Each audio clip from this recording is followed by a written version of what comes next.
Araw-araw akong lumalaban. Tahimik lang. Pero sa loob, pagod na ako. Nagsusumikap naman ako. Pero parang laging may kulang, laging may hinahabol.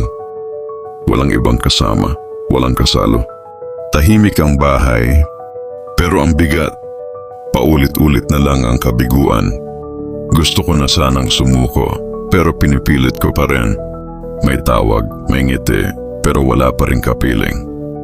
Pagkatapos ng lahat, bumabalik ang lungkot.